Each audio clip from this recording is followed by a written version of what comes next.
What's happening, legends? Welcome back to the Becoming Reborn podcast. Today, we're going to have a short, sharp, punchy one by myself and Patrick James Carr. Now, Pat, I'm going to be talking to you about people stop negotiating with yourself. What do you mean by that? Now, what happens in everyone's brain, mine included, Pat's as well, is there's a little battle going on with everything in every situation every day, specifically training. It's like, oh, don't really want to get up today and train. You know, you trained hard. And you start that little conversation. Yeah, train hard yesterday, brother. All goods. You deserve a sleep in. Yeah, sleep in, man. Or it's like when you've trained hard and then you see that, was it a croissant today for Manu? When you see those dirty treats that are oh so delightful and you're like, oh, you've done this. But what happens every now and then is okay, but it's when you let that negotiation win too many times in a row, that's when it starts becoming a problem. Death by 1,000 cuts, right? Yeah, and so often when it comes to these negotiations, you can cut it off, and that's what we're going to get into today. And I'm going to ask Patty some questions around people not negotiating with themselves, because Pat is very good at this. He's quite disciplined. He's consistent. So he's developed that resilience towards that voice. I'm autistic, Travis. That's the main reason for it. Things are very black and white in my world. It's either a yes or a no, and it's just quite simple. So, like, call it a superpower if you want, but, like, it's not that good sometimes. It's so good because it's true. Anyway. Sorry to throw you off track. No, that was such a good way to start. Now, why I want to ask you is because you speak to all of our members. You're the head of sales, so you speak to a lot of the people coming in. But over the years, you spoke to literally thousands of people, so you get to literally hear their voice, but also that inner voice when they speak to themselves. So, first one, I'm going to ask a little bit about yourself first, and then we'll go into some of the questions you've had with the members. What does it actually mean to keep promises to yourself, and why is that so important for discipline? That's huge. What it means is, and I don't have many rules that are distinctly black and white in my life, but probably my number one, if you would ask me anything that I try and live by, is if you say you're going to do something, you do it. And I've called out plenty of people in the past, a lot of our mates, of like, I don't really care what you do, but if you say you're doing something, you do it. And that just instills, like, yes, in other people, like other people will then trust your word. And I'm big that, like, my word is so important to me that when I say something that it actually has merit in other people, but it's more for yourself. Yeah. So yes, you are going to get the benefits from other people. Like you and I standing here right now, Trav, sitting here right now. We've got enough runs on the board with each other that if we say something's going to get done, something's going to get done. And we both have that 100% belief. Yeah. Right? Yep. But it's more for you with yourself, because if you bargain with yourself or you say you're going to do something to yourself and don't do it, like the impact that has on your confidence, on your self-belief, a lot of those things that are so much more important than whatever anyone else thinks of you is dramatic. So doing it for yourself is so important, and often people overpromise and underdeliver. And that's one of the things that kills us more than anything. Yeah, it's yucky. It's so important to kind of have those standards for yourself. It just develops so much, like, discipline, like you said, but it also develops confidence and self-respect. Yes, confidence and self-respect. Boom. And people without confidence and self-respect, or the struggle in those areas, have so many more issues in their life. They're often hiding from things or trying to escape from things, or because they don't think so highly of themselves, they end up in bad relationships. Like, it just has a flow-on effect into every facet of their life. And I honestly feel for those people so much. But the good thing is you're the one that can change that. It's all between you and yourself. Like, the amount of times that we have one of our members that will text us saying, all right, I'll be in there at 5 o'clock tomorrow morning. And then they don't turn up. And yeah, something may have gone wrong, but they do that 10 times over 3 months. And you just go, oh, I just feel so sympathetic towards that person, because they can't keep the promises they tell themselves, and then they're looking for external accountability. Whereas if you always do what you say you're going to do. You don't need any external accountability. You can just be accountable to yourself. Yeah. And you're always going to have yourself. And what happens with that person that says, I'm going to do it, doesn't show up 10 times, it just becomes, even for them, they've crossed that boundary so many times now, it's just like, it's nothing now. It's like it's easy to break those promises. Those words, they mean nothing to you and they mean nothing to them. And unfortunately, and I don't like this about myself, but it's the truth, is what I think of them after that. Yeah. So tell me, if someone breaks the promise that they tell you 10 times in a row, Trav, what do you think of them? You just don't respect their word. And how can you? And you don't respect them as a person sometimes, which sounds harsh. And the hard thing is, Trav, we've spoken about this before. You were that person. Yes. And I remember the story that you tell me about Mikey Agnew, who called you out. Yep. And like, you just talk shit, Trav. And you have not forgotten that line. Never. I can how long ago was feel that? it, see it, 2016. It was right at the start. At Coffs? Yeah, it was at Tamworth. Yeah, right. So it was like the last, or that I know of, this last state cup in Tamworth. It was on a Sunday night. I was blind and I owed Mikey money, and I was telling him some bullshit story. And then he just looked at me and goes, everyone knows you talk shit, right? And I was like, at the time, I was like, nah, bro, I just kept spinning my story. But that still sits with me of like, oh. I feel yuck. Yuck. All right. Gross. But that also, like that pain there, grateful. Because like I've held on to that and I don't use it to like hold me back. I use that to drive me forward. Now my word is my word. Because you know what it's like on the other side. Yeah, man. Like my word's my word. And the good thing for anyone listening out there is it can be changed. Yeah. Yeah. You can change as a person. All of these horrible traits that I had are now like my biggest strengths on the other side. Like everything that I used to do poorly, I now do really, really well. Like everything that it was yucky is like completely switched. But it's because I learned the lessons from all those things that I did wrong, and now I reverse them. Nice. All right, Patty, where do you see people negotiate with themselves the most when it comes to training and lifestyle? In the middle of a workout.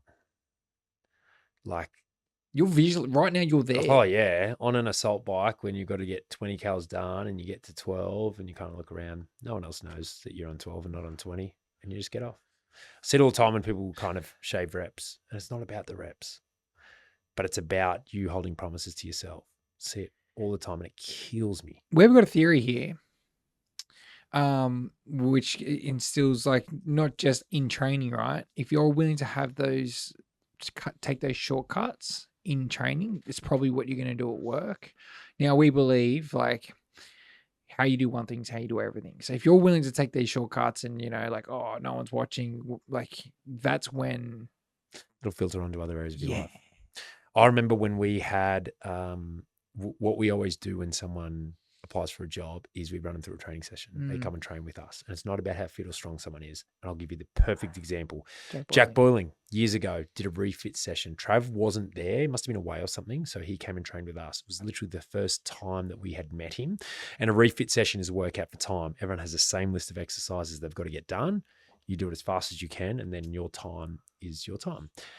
At the end of the workout, I remember chatting to Trav over the phone, and he said, how'd you go and refit today? And I said, yeah, good. I beat Tommy by about a minute because me and Tommy were real competitive. Yeah, very important.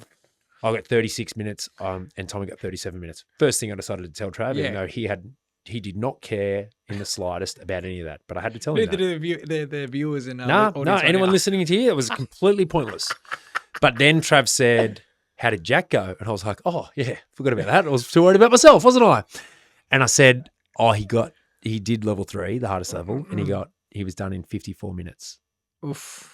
So 17 minutes after the rest of us had finished. And what was the first thing you said, Trav?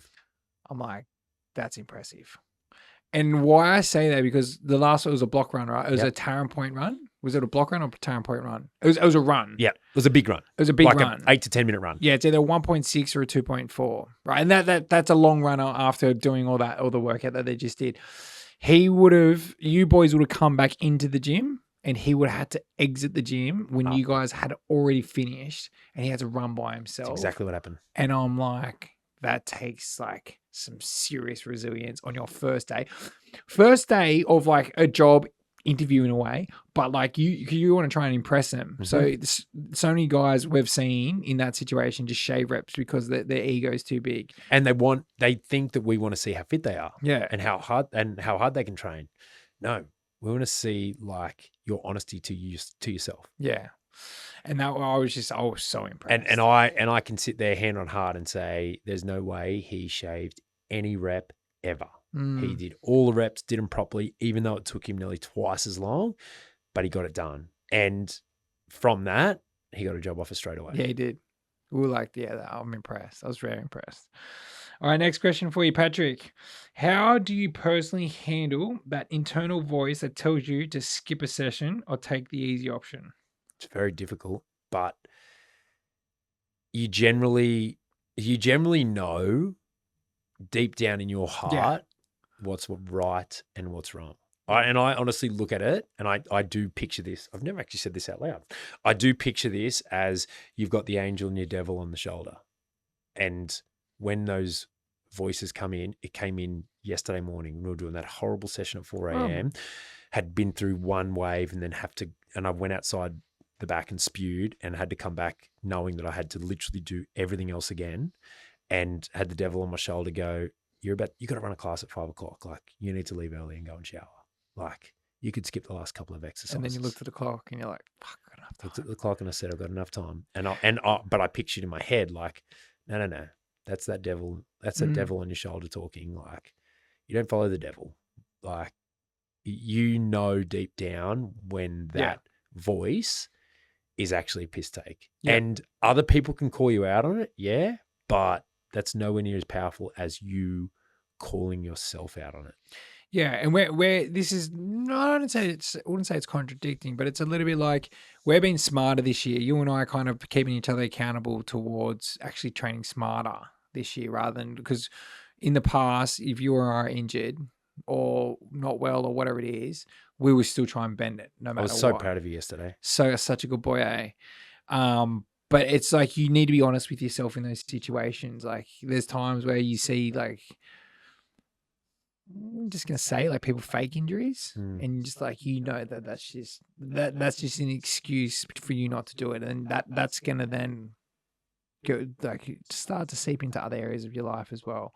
So that's what I try to lean on in those moments, is like, if you're willing to do, take this easy shortcut here, that's going to happen in business, and that's going to happen here, and then it's a slippery slope from there.